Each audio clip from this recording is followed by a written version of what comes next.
Hey, it's Derek Depker, Bestseller Secrets, here with Roland Hulme.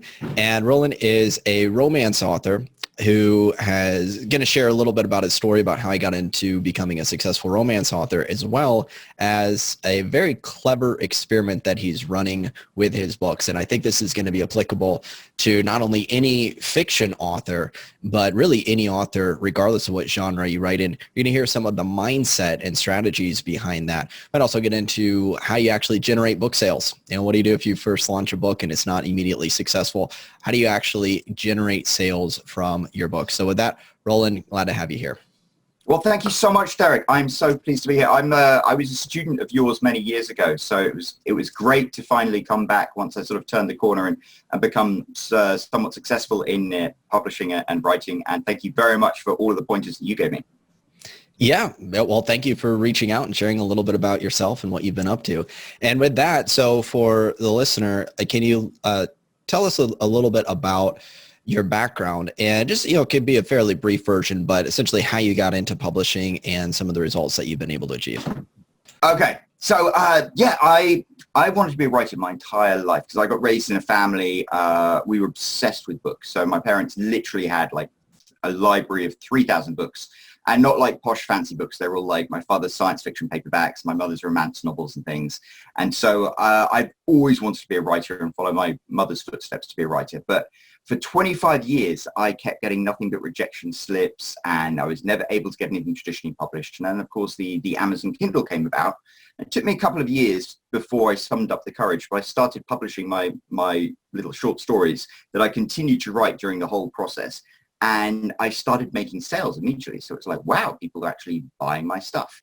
And from there, it was a long route, a long learning journey. I went into writing romance novels in 2015. And I didn't do that cynically. I wasn't in there just to make money by writing what sells well. It's like my mother raised me reading a ton of romance books and chick lit and stuff like that. So it's actually a genre I really enjoyed. And I really enjoyed the structure of how some of those books are written. There's an author called Julie Cooper who sort of had reoccurring characters from book to book, and Fiona Walker was another one. And I enjoyed that when I was trying to write my other books. So sort of I used that as a formula. And it was a lot of study. So I took your course, I took Mark Dawson's course, I watched every video I could, I learned everything I could. And eventually, after all these years, one day I came downstairs and I hit refresh on Book Report, and I was like, what? There's an extra zero there in my daily sales. And what had happened is I'd written my first bestseller. And so I'd gone from earning $50 a day to earning $500 a day. And I was like, it was like the producers where they go, where did I go right? And I was like, where did I go right? And then from there, it was, you could reverse engineer it. And it's like, oh, okay. So I got the concept right, and I got the title right, and the cover was good. And the marketing was there. It was the same marketing strategy I'd done with a few revisions. And then when you've got a book that people want to buy, that's when the magic happens, basically. And from that point on, I've been writing consistently. I've been publishing consistently, always in the genre of romance. And I've got a 11 book series now that is doing really well. But for me, two things always came up. The first thing is everyone was always like, oh, you're a writer. That's fantastic. What have you written? And if you go to my name on Amazon, there's pretty much nothing there. I've got like the first book I ever published in 2011, which I think I've sold 0 copies of over all these years. And a couple of non-fiction books on like Kindle keywords and doing your LinkedIn profile. So there was nothing really to show for it. And the nice thing is, though, I've got a lot of friends, a lot of whom take interest in the books I write and stuff. And I wrote this one particular book, it was a romance book. It was absolutely a romance book, but it was also an adventure story. And it was kind of inspired by Clive Cussler, who wrote like Raise the Titanic and Sahara and stuff. So it's about this boat and this love story that happened on this sea adventure. And I let some of my friends read that, and the guys were like, this is great, this is really interesting, and you've got tons of detail about like the boat and the military and things. And they said, this is the kind of book I would actually read. Even as a romance novel, they were really interested in reading it. But they said, I'm not going to read it if it's got a naked, bare-chested guy on the cover with a sailor's hat, because it looked like something out of YMCA. So I thought very, very seriously about this for a while. And some friends of mine, David and Danielle, gave me a lot of encouragement to maybe publish this as a thriller. And I was like, well, because, if you've got a bare-chested man on the cover, it's going to appeal to a female audience, but the interior of the book kind of appeals to a male audience as well. Maybe if I had a traditional Clive Cussler style cover to it, it would appeal to that audience. So my experiment is I'm going to publish this romance novel. It's very dear to my heart because it's a very personal book, but publish it as a sea adventure, an action adventure thriller aimed at men with a male cover. I wrote to Amazon and said, is it okay if I have 2 versions? And they said, yep. So that's the plan. And the interesting thing is I now have to go right back to the drawing board. So I'm starting basically from scratch. I have a mailing list with like 20 people on, including my sister, and 3 email addresses that are my other email addresses. And I have to start the entire process of building up a career as a writing pen name again from scratch, which is actually kind of an interesting opportunity because it's like, was I successful out of luck, or do I know what I'm doing? And here's the acid test. And I think that's kind of an interesting thing because I do genuinely believe that anybody can be a successful self-published author if they learn the craft of writing and they follow the process of publishing. And I think there is a process, and I think it can be quite prescriptive with a few adjustments. And I think writing is something, I've written 25 full-length novels, and the ones I wrote at the beginning would, there's a reason they didn't succeed, but the ones now like are pretty buttoned up. So I'm like, it's almost like getting a chance to start all over again, except with everything and it's kind of a challenge to see whether I can achieve anything like the level of success I have. But also I'm enjoying making YouTube videos where I get to take people along for that journey. I'm like, if you are where I was, then follow me along and I'll sort of take you step by step through what I would do if I had to start from scratch to build a successful pen name, which is what I'm doing now. Yeah. So to clarify this for the listener, it's like you had success as a romance author, and to make this clear distinction. So you have an audience built of a romance, your romance audience, not would it be thriller? Is that the category? Or? Yes, I'm going to take thriller, men's adventure, sea adventure, and things like that. Okay. So let's just call it adventure. Thriller adventure, right? But you don't have an audience for that, not much of at all. So it's like you're starting from scratch in this new genre for you, and yet the content is essentially it's the same core story, packaged and positioning more than the element of the story itself. The positioning of it, you have one version that is the romance version, and then you're going to have another version that's positioned as the action version, targeting mainly a male demographic. Did I get all that right? You did indeed. And there's a reason for that. I remember as a kid growing up, I talked about my parents having all these different catalogs of books and things, but there was actually a lot of crossover. So there was this author, Gilly Cooper, who wrote what in England we called the Bonk Buster, which is definitely targeted towards women. But my father and I would like fight to see who got to read it because it was steamy stuff and it had show jumping and horses and guns and things. So it was kind of exciting. So I've always believed that when you strip away the cover and you actually have the book itself, there's less like male writing and female writing, and there's more like masculine energy and feminine energy. And I think I've been successful in romance because I stick very rigidly to the formula of how you tell a romance story, but I have exciting explosions and guns and motorcycles and boats and stuff, and you mash them together. And I think every author is on the spectrum between masculine and feminine writing, and I think every reader they gravitate towards one or the other. I think it has less to do with what sex you actually are and just what type of books you like. And I think there's a trend towards feminine and there's a trend towards masculine, but I think books can have appeal to both genders. And I kind of want to see this as an experiment to see if it's true. Yeah, that's so fascinating to me to see how this is going to play out.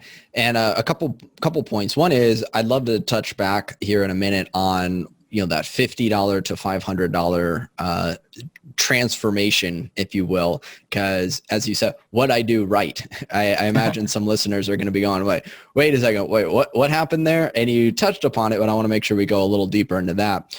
And then also you mentioned this idea of, is there a process here behind it? And that's really a key question, because there could be an element, some people might think, well, for me, when I had my first best-selling book, I saw the process that I went through. I saw how it went, but there still was like the question of, did I kind of get lucky? Or is this duplicatable? Can I do it again and again? And then it reaches a certain point where it's like, well, am I getting more success because I built a name for myself? And then it becomes a name recognition thing. I saw this thing the other day. It was the band U2, and they dressed up as, they kind of like went incognito, and they were playing, I think, in a subway station, just kind of like as like subway street performers or whatever. And, most people just kind of ignored them until they like revealed their identity, and then it's like, oh, it's U2, and then now all of a sudden people would flock to them, right? So there's an element of how much of it is the process, the system, versus the name recognition that an author eventually gains. And what I'll say about this is, I do see the system, I do see the process, because there are people I know who they write under pen names, multiple different pen names, and when they launch books, they're consistently successful, right? Over and over and over again under different pen names, starting from scratch. So they're not relying on being a famous author. They're not relying on building up one particular pen name to be this huge thing. They just know the process. They know here's kind of a formulaic approach to, this is the kind of book to write in this genre, market it like this, and it will tend to do well. Now, individually, some books might not do as well as others. There's kind of an element of like, you never really know what the market's going to want until you put it out there. But there's certainly, when you're consistent enough with the publishing process, you take enough shots, eventually something is going to land. That's kind of the mindset around that. So when it comes to, I want to backtrack here for a little bit, and then we'll come into this experiment, because as you're looking at this experiment, what you're going to do to succeed with this, with the action angle, you look back and you're going, okay, well, what did I do before to go from $50 to $500? First of all, how many books did you have out that was at $50 a day? I actually had probably 5 or 6 books, and out of those $50, there was just my previous one, which was like the proto success, was making $20 a day, and there was another one which was the proto success, making 10, and then the rest were making like pennies every single day. Yeah, so probably kind of like an 80-20 idea. You had so like one or two out of 5. 1 out of 5 is your 20% there. That's getting you most of the results. So okay, so you had a handful of books, and then it was one book that suddenly shot it up to 500. Did I hear that right? Absolutely. And it was funny. I was writing a novel. I was halfway through it, and I woke up one morning. I was like, I have to write something else. And I sat down and hammered it out over the course of like 2 weeks. And I didn't know whether it was going to be successful or not. So I published it. I went through the whole process of promoting it. And then I went back to this other book that ended up being a complete flop. But that one book that I'd taken a break, that was the successful one. And it was almost like I think I had a certain liberty to sort of go full out with it, because I didn't think this was going to be the one, and it ended up being the one. But maybe there's something to be said about that. I do believe there's something to be said about that. And it's challenging to teach it as like advice, in the sense of like, just stop whatever you're doing and work on what you feel like. That's not always the best advice. At the same time, there is something to be said when your intuition hits, or you feel this calling and this inspiration, where sometimes it comes out of you and you're not for me, it's like not being attached to the outcome. Like, I don't know, there's something about this. I want to put it out there. I don't know if it's going to do well. And so it takes some of the pressure off. And from the creative process, that kicks in. And also there's things about your unconscious mind, your intuition, all the things that you've learned.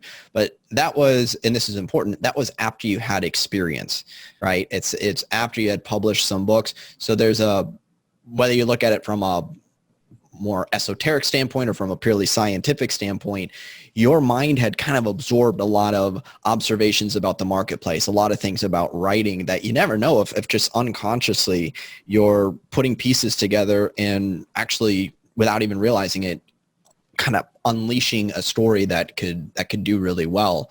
And part of that is not trying to force it. It's more like you just have to allow it to come through you. I absolutely, and I'm very lucky because I found that like groove of mixing romance with action, and I love writing these stories. And I think that's one of the things. If you love writing stories and you're going to keep that, gives you an advantage because you're not trying to like squeeze blood from a stone every time you write. And maybe that was why I felt like I was squeezing blood from a stone with this book that I put on pause, and then I was just like, I'm going to write this completely over the top adventure, and threw it out there. And then I think that was it. I kind of realized that you could give it 120%, and that's what resonated with my audience better than when I was trying to sort of be a little more refined in my writing.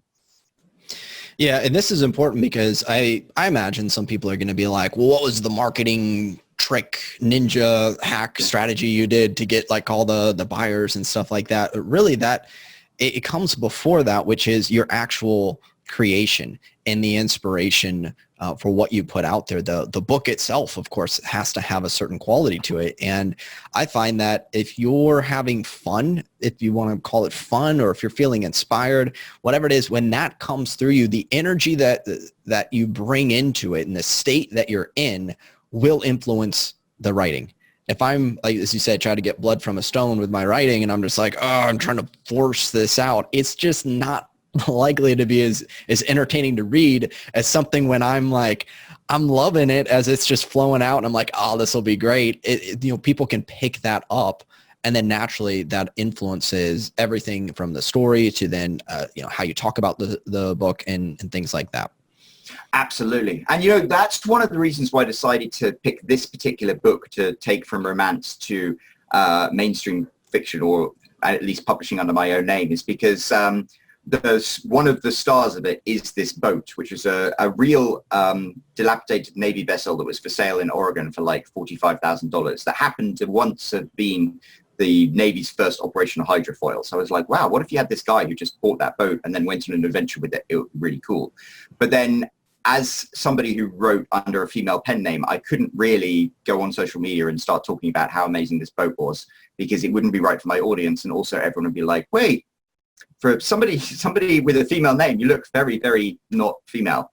And I try not to. I think a lot of men write under romance, so I don't think I'm like deceiving anybody, but I think that would be a disconnect that wouldn't be easy to get over. Whereas when I write under my own name, I can stick my bright red mug on the camera and talk about this book and be completely nerdy with it. And I think that will engage people and get them to read the book. Yeah. And so there's a couple things we can even talk about with writing under a pen name. First, though, so you wrote the book and we got the inspiration for it. And again, back to this, what did I do right? What did you do right with that 50 to 500? So, the story itself, you got that. You upload it. Now, you just upload the book. How did people find it and start buying it? So I think what made the difference with this book is I got everything on the product page right, because at the end of the day, it's all about conversions. You can drive as many people as you want to the product page, but unless they want to buy the book, they're not going to. So I had a really good cover of I went Photoshop crazy. So I got this shirtless dude and gave him a shoulder holster and tattoos and a bandolier of bullets and stuff, and it looked like a really great cover. Then the blurb was pretty good because it started off with my fiance betrayed me, and that got people wanting to read more. The first page with the look inside was pretty good, and at that point I built up enough of a group of subscribers from my other books to get 20 reviews on launch, which I think is important, and they were 4 and 5 stars. So all of those things meant that the product page was pretty tight. And then I followed the same process that I always did, which was I would publish the book at 99 cents for the first week, and then I'd get my ARC team to go and post their reviews. And then back in the day, and this doesn't work these days, but I'll sort of go into what I've pivoted to, I used to run a 5-day free promo using the KDP Select program. And I used to just blitz it with newsletters. So there are a bunch of newsletters out there that I used to be able to get tons of traction with, like My Romance Reads and Pillow Talk Books and stuff. And so that book, I published it. I got 5,000 downloads, which isn't that many. But the interesting thing was, after those 5 days of free promotion went, that was when I came downstairs one day expecting to see $50 for the day or something, and it was 500. And it was like, wow, once I'd filtered that book out to thousands of people and it had gone into the also bought section, that's when people saw it and they started clicking. And so it was a combination of getting the book right and getting it in front of people that was all important. And I will say my strategy has had to shift since then, because you probably noticed Amazon has moved the also bought ribbon right down to the bottom of the page. And Amazon is pretty much pay to play these days. So these days you have to either drive tons of people to your book and get it ranking in one of the categories, or else you just have to have your book present in all of the sponsored content ribbons and all of the searches. So you kind of have to pay to do that, but it's still a question of write a book that people want to buy and then get enough pairs of eyes on it that people start clicking. Yeah. So with all business marketing, the two fundamentals, traffic and conversions. And a lot of times there's a bias, I think, in favor of the traffic side, which is I need to get my book out there. I need to get the eyeballs on it. And obviously that's essential. If no one sees it, then no one's going to buy it. At the same time, it's the conversion elements that are so important to get dialed in. And this is where I see a lot of authors who come to me and they're like, I need to get even more reviews. And I'm looking at it and I'm going, like, I don't know if I would want to even read this book for free when I see the cover and the description. It's just like, like it doesn't look good. And that's so important to get not just good, like good might have worked, maybe 5 years ago to 8 to 10 years ago. But when you're in a category like romance, you really got to be on point because there's so much competition out there. You can't afford to have a really amateur looking cover, an amateur mediocre blurb. You got to be on point with it, and you get those initial reviews, get the great looking cover, the description, all of that dialed in.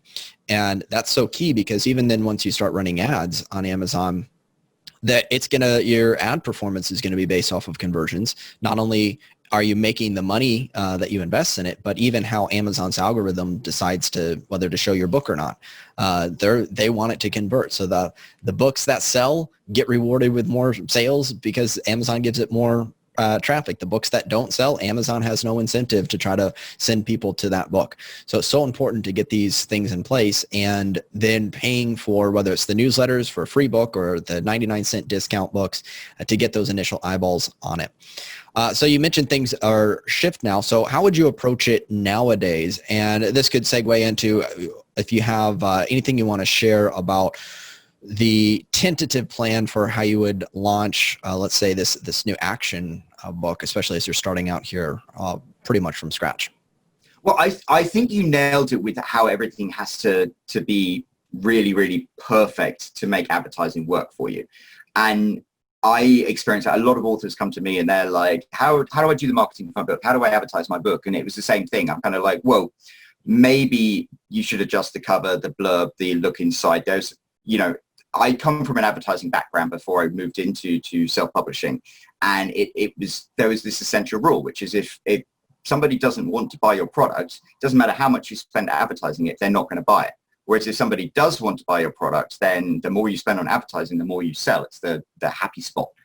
So with this book, I started off I was like, okay, so what genre am I going to publish it under? And I was like men's adventure, sea adventure stuff. So I went to the top 100 books in those categories and started looking at the styles of the covers and picking some things out. I mean, if you're in straight thrillers, you will see, I would say 80% of the covers are a tiny little shadowy figure and then sans serif text in white or like slightly faded. And it's almost like a formula. It's almost like a gang tattoo. It's like saying, I know thriller covers are supposed to look like this. So if your thriller cover doesn't look like that, then you are never going to be in the top 100. It was the same sort of with other things. I ended up going to Clive Cussler because I was, so inspired by him. And he's got a very distinctive style to his books, which are, the boat is normally front and center and there's an explosion behind it. And he's got, big typeface. I didn't go, my first cover, I did kind of like a Clive Cussler style. And I spoke to my friend who works at Barnes and Noble, and she had no idea about this book, but she was like, oh, that's a Clive Cussler book. And I was like, okay, so I dialed it back a bit and made it kind of my own style because I wanted it to stand out, but at the same time I made sure that it was going to blend in with the other books as well. It was going to look congruent. It was going to look like it belonged alongside the top 100 in that category, and I think that's a good strategy to have. From there, I still haven't pressed the publish button yet, because what I'm trying to do is build up enough reviews so when I hit publish, I know I can reach out to these people and say, can you post your review? Because I think you don't need to go super insane with the reviews. I think there's just like a level of social proof that you have to meet. So I would say 20 to 30 reviews is the amount where somebody will look at your book and be like, oh, okay, this is a book that people have read. And as long as you're not like 3 stars or below, I even say the 4 and 5 stars doesn't matter so much. I know I would prefer to buy a book that had a couple of 1-star reviews in there than a book that was nothing but 5-star reviews, because you might think that might be a bit fishy. And I've always get 1-star reviews for the most asinine of reasons, like, you know, somebody didn't like the fact that the heroine kissed somebody else while she was broken up from the hero. And it's like, I understand that, but maybe a 1-star review is a bit harsh. But anyway, so I think you have to build up that certain level of reviews. And that's really the point I'm at the moment. And from there, it is a case of like, okay, how do we get this book with the reviews and everything else buttoned up into in front of as many people as possible? And from there, these days, I would definitely say paid advertising is the way to go. When you launch, and disagree with me, but I think that there's like a 4 to 6 week window where your book gets all of the Amazon juice in there, and it tries to put it in many places as possible to see whether it sinks or floats. So I think during those first few weeks, you want to get as many sales as possible. So I normally launch at 99 cents and I keep it at that, because I'm more interested in making sales so it climbs up the ranks than actually making a ton of money. And I think the money, I raise the price when, you know, the bright, shiny new appeal has run off it. But I keep my books in Kindle Unlimited, which might not work for me in thrillers and men's adventure, but in romance, I make about 5 times as much income from Kindle Unlimited as I do from book sales. And so then again, that's why having it at 99 cents isn't such a big deal, because really you're chasing all the Kindle Unlimited readers, and those are the ones who are going to give you money.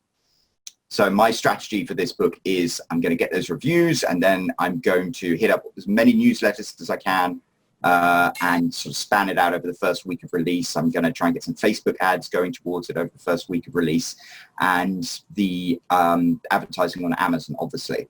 Although with this book, because it's the first in this series that I plan to write under my own name, Amazon advertising I'm kind of taking a step back from, because in terms of advertising my book series, where I've got like 11 books, it's really, really great. But with one book, I think using Facebook or something like that might be a better route, because you're sort of sending people directly there instead of just having your book among many others in that ribbon.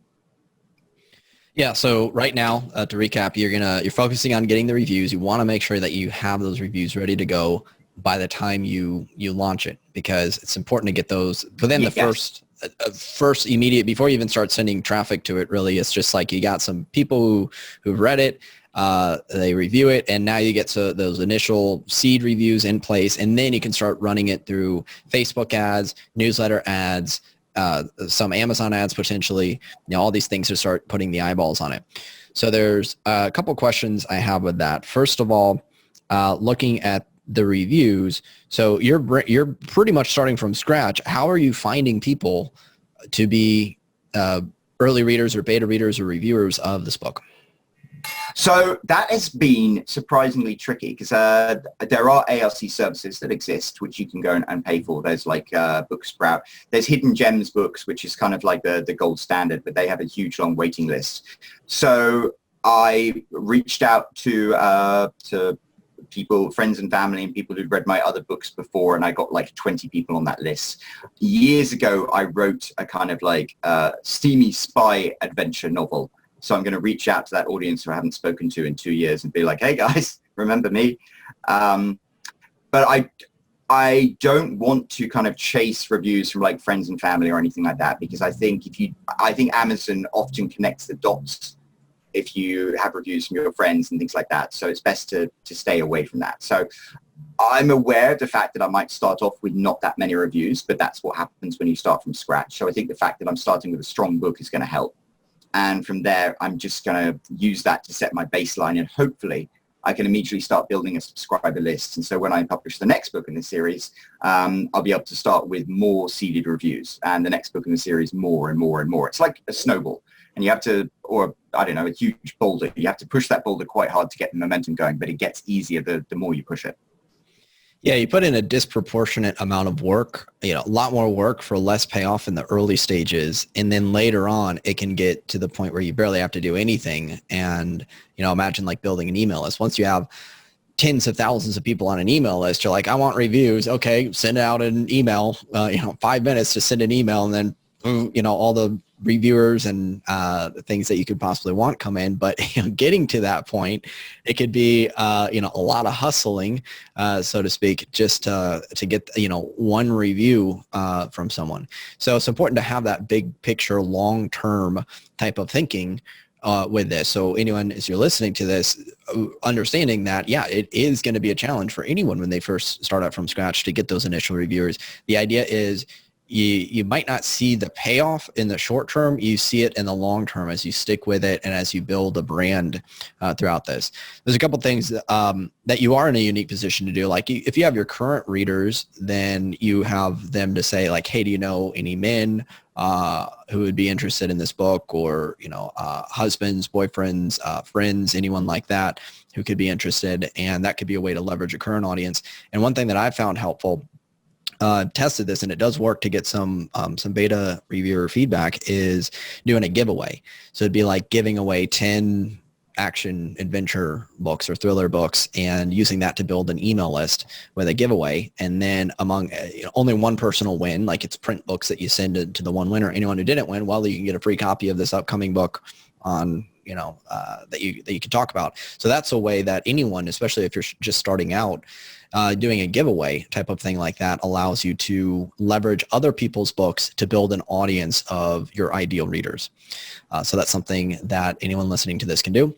And then to go into the ads, what I believe, as you mentioned, is that it's just so much about the first 4 weeks or so, where even if you're doing it at 99 cents, the idea is, for me, I'm not thinking about making money off the ads. I don't mind taking a loss on the ads. I just want to get that Amazon algorithm. I want to get the juices going. I want Amazon to see, ooh, this book's getting traffic. It's selling. It's converting. Even if I put in $1 to sell a book and make 30 something cent royalty, it's not about that initial loss. It's about once you get it to stick to the Amazon charts and then it goes back to normal price and you can even reduce your ads. Now that's when you see the payoff. And that's challenging if someone hasn't ever written a book or seen that payoff, or it's not dialed in and they don't get the return. So it takes, the theme I'm getting at here is so much of this takes the ability to expand out and look at, where's this book going to be in 6 months? Where's my book going to be in 3 to 6 months? Not what am I doing this week with it? Because this week you might take a loss, but 3 months from now, you might be way ahead. It's like exercising a muscle. You train it hard. You're actually weaker the day after you do a workout, probably an intense workout, but next week you could be stronger. So having that ability to go through the dip to come out as you get the ROI. So any other comments on how you're thinking about running the ads? You mentioned the Facebook, Amazon newsletters. Anything else in terms of that for the new book that you're going to be doing? So I really like the idea of doing Facebook ads to start off with, but also one thing that I'm really excited about is this other crazy thing. Everyone's talking about NaNoWriMo at the moment because it's November. I don't know if this is going out in November, but everyone's like, write a novel in a month. There's something else I've been trying with my romance pen name, which I'd never done before, which is to do a social media post every single day about it, but not just one. It's like you do one optimized for Facebook, you do one optimized for Instagram, you do one optimized for Twitter. A lot of authors I know they struggle with like, okay, I've got a Facebook account, I've got an Instagram for my pen name, but what do I post? Because that is kind of difficult.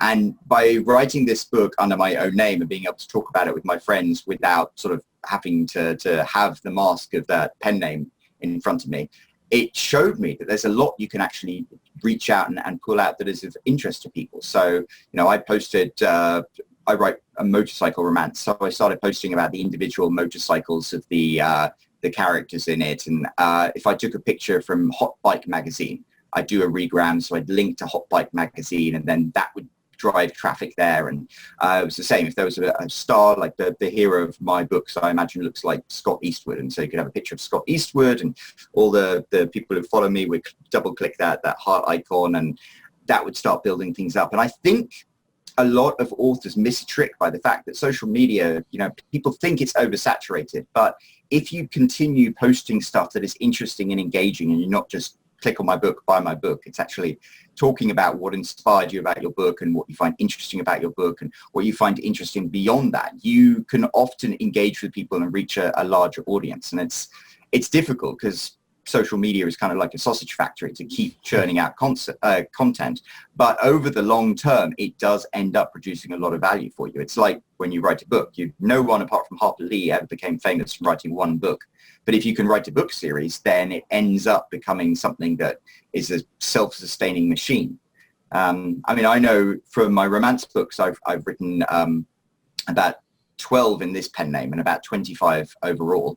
And a lot of these books, a year, 2 years after release with no advertising, they're still making like $4 a day or something like that. If you've got 25 books making $4 a day, then that's $100 a day of income without even thinking about it. And so you can see that continuing this process, even though it is a long haul and sometimes you don't see that reward in the beginning, it does slowly end up becoming something that is really quite powerful in terms of like keeping that engine chugging along.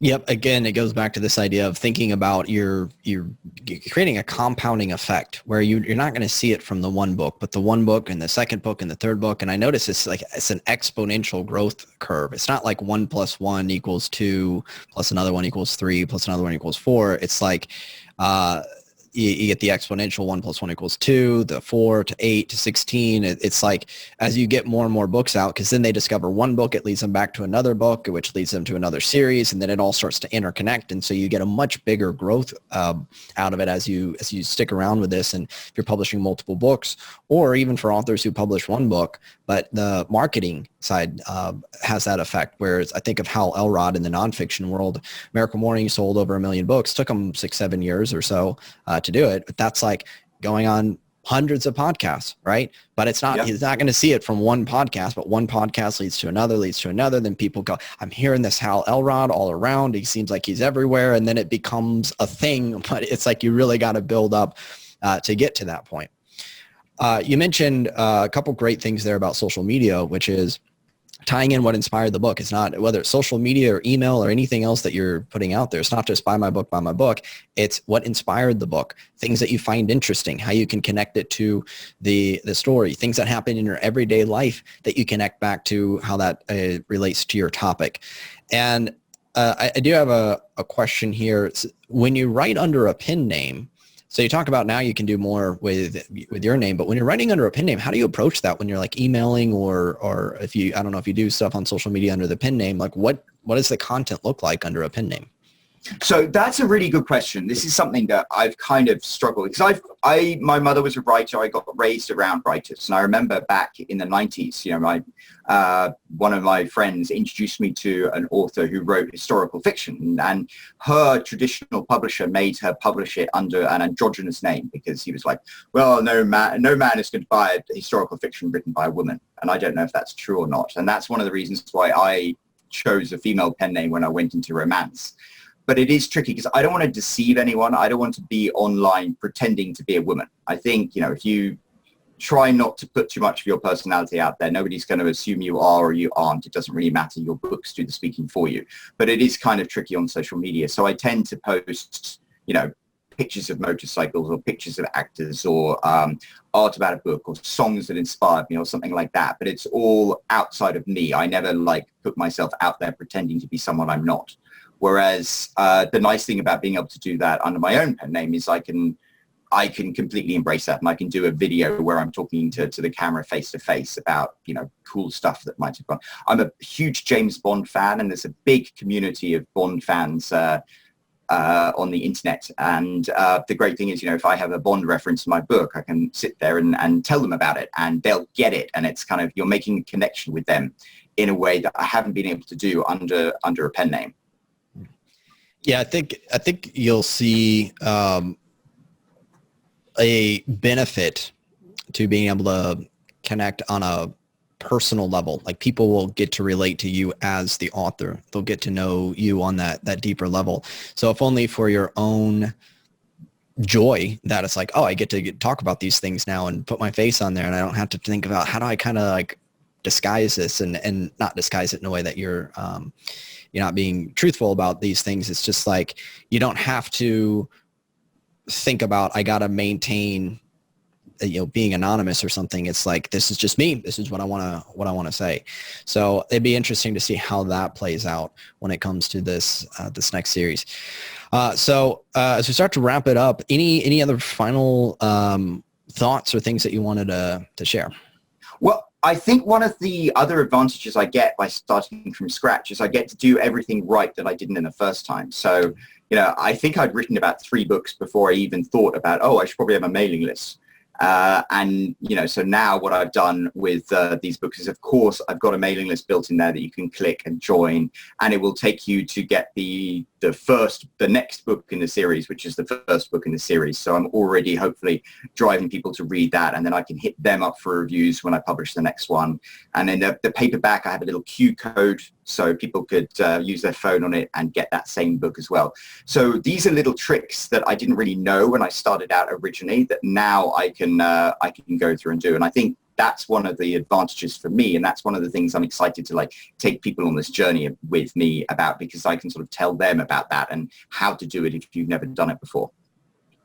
And it also just opens up, you know, I'm already coming up with ideas of other books I want to write. So to me, it's kind of given me a whole new lease of life on things, and it's definitely helped me have more enthusiasm for my romance writing as well, because it's almost like this book, I'm almost a year behind if I'm going to sort of have a crossover thing. So the book that I'm writing now under my romance pen name, they'll get a year ahead of the book that my name will get. But that means I'm sort of seeing so far in the future. And I think once you see a goal in the future and you know you're on the right path heading towards it, it all becomes so much easier to stay motivated and stay productive and keep moving forward.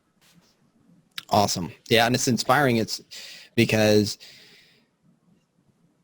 it shows having even an experiment. So like, regardless of what happens with this, it becomes a matter of, I wonder what's going to happen. And so it releases, when I've done this, it releases this attachment to the outcome, because it's like, regardless of what happens, it's going to be fascinating, and it'll be a story to tell, and it'll be like, I got to avoid some of the mistakes, but probably going to be some things that come up that, you know, when it's all said and done, you'll go, okay, if I could do it all over again with the action book, I might do it a little different. But then that's fine, because you do that in the next book, or you revise it and you adjust. So there's always that opportunity to take and learn from mistakes and switch things around going forward.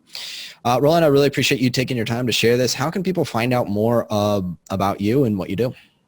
I would just say stick my name into Google, and it should come straight up with my Amazon page and whatever social media hijinks I'm getting up to. So that's probably the easiest way.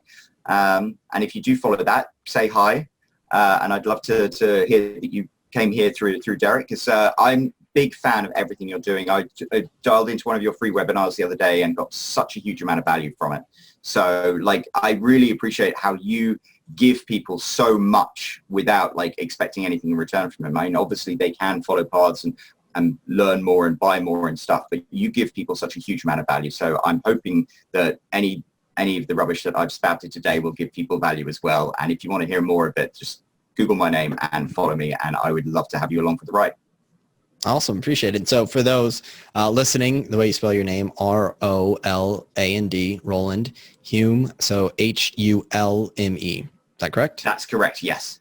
All right, perfect. So, and then we'll have a follow-up here at some to be determined point. So if you're listening to this, be on the lookout for a part 2 after you've had some time to, once this experiment has played out. And, it might be a ongoing thing, but at least once we see how it is after the book launches and some of the lessons, probably going to be some things that worked really well, some things that maybe didn't work quite as well as they could have, that you'll learn from and apply going forward. So it might be a cautionary tale. I might appear here and be like, it was a complete failure. I'll have a big Nick Nolte beard and stuff like that. But I don't know. We'll see. Well, I believe that if you have a good story, then whether you knock it out of the park the first go around or not, if you know you have a good story, you got great feedback, that'll be the initial thing, right? Once you get the feedback, then it's just a matter of going, okay, how do we position this? That's another theme to take away. That's really the core of a lot of this is positioning. Same story. How do you package it? How do you present it to the world? Because people don't buy books based off of initially what's inside of it. Think about it. Like most people, they don't go to the library, read the book, and then go, okay, that was a good book, and let me go buy it. They buy it first before they read it based off of cover, reviews, description, author reputation, if they have one, like all of these factors. So it's really about how it's packaged and positioned that determines the sales.